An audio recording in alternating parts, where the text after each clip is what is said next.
मोदी जी अपनी सैलरी का क्या करते हैं? एक मैं आपसे ये पूछना चाहती हूँ। दूसरा, आपकी माँ आपको बड़े प्यार से पैसे पकड़ाती हैं, आप उन पैसों का क्या करते हैं?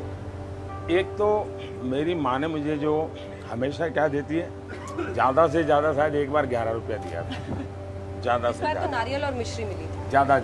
लेकिन एक बार उसने मुझे 5,000 रुपये दिया। अच्छा, 5,000 रुपया। तो मैं सरप्राइज था जी। तो सुबह मैं जन्मदिन था तो माँ को मिलने गया, तो उसने मुझे 5,000 रुपये दिए। मैंने कहा माँ क्या बात है? तो बोले ये कश्मीर, उस समय कश्मीर में बाढ़ आई थी। अच्छा।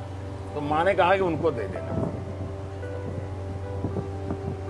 तो मैं इन पैसों को कहीं ध्यान तो नहीं रहता, लेकिन दे देता हूँ, फिर बता देता हूँ कुछ कर लेना। आप हैरान हो गए, मेरे जेब में कभी पैसा नहीं होता है। मैं कभी बहुत परेशान हो जाता हूँ। तो हर एक बार मैं कहीं गया तो कोई कार्यकर्ता रिसीव करने आएगा, मेरे पास पैसे नहीं थे। जो रिसीव करने वाला आना था वो बेचारा पहुंचा नहीं। मेरे पास पैसे नहीं थे, जहाँ जाना था उसका पता नहीं था। ऑटो रिक्शा को पैसे दूं, क्या करूं? मैं खड़ा रहा बड़ी देर तक। जब वो आया तो बाद में उसको लगा कि तो मैं चला गया हूं, तो मैं प्लेटफॉर्म पर बैठा रहा। 2-3 घंटे के बाद मेल बैठा, तब जाकर मैं पहुंचा। पैसे वैसे रखता नहीं मैं। आपका बेस्ट फ्रेंड फॉर लाइफ कौन? BFF? जब मैं संघ का काम करता था तब एक लक्ष्मण राव जी नामदार करते थे, वकील साहब हम कहते थे, जिनके जीवन पर मैंने किताब लिखी है। तो मेरा मन करता था कभी कि मैं उनको कहूँगा कि ऐसा हुआ। लेकिन मेरे जीवन का एक नियम है जो शायद आपके दर्शकों को भी काम आ सके। जीवन में एक व्यक्ति ऐसा होना चाहिए, उसको पता नहीं होना चाहिए कि आपके जीवन में उसका वो स्थान है। आपके मन में अच्छा विचार आया तो भी बता दो, बुरा विचार आया तो भी बता दो, अच्छा हुआ तो भी बता दो, कुछ भी मत छुपाओ।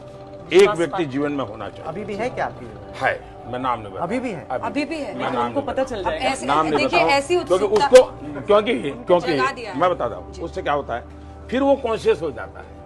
फिर वो अपनी बातों को, अभी तो क्या मैं बताता हूँ तो कोई बताने के लिए नहीं जाता हूँ, बातों में ऐसे कह देता हूँ ऐसा हुआ है। अब गेसिंग गेम बड़ी जबरदस्त देश भर में शुरू हो जाएगी कि कौन है वो। तो हर एक के जीवन में होना चाहिए, मैं कहूंगा। और आप देखिए, वो व्यक्ति जरूर नहीं कि वो बड़ा हो, पढ़ा लिखा हो, कोई जरूर नहीं है।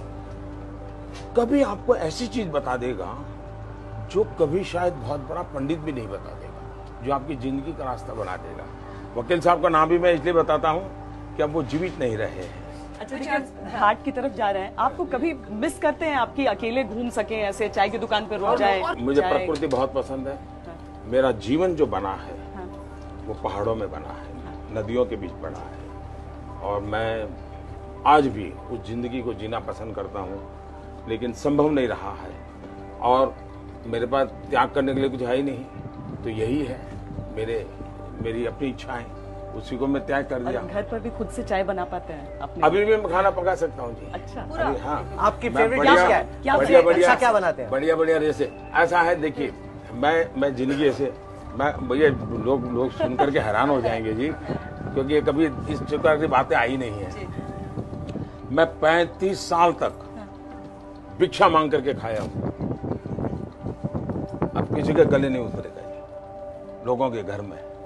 इसलिए खाने का कोई बचा जो, अच्छा मैं कभी बता करके नहीं जाता था, पढ़ा है तो खाता था, वरना चला आता था, ऐसे जिया हूँ। लेकिन कभी दफ्तर आ जाता था और रात देर से आया तो खिचड़ी बड़ा सरल होता था, खिचड़ी बना देता था। 4:30-5 बजे उठना, पूरा दफ्तर में झाड़ू लगाना, पोता करना, फिर सबके लिए चाय बनाना और 5:20 को सबको उठाना।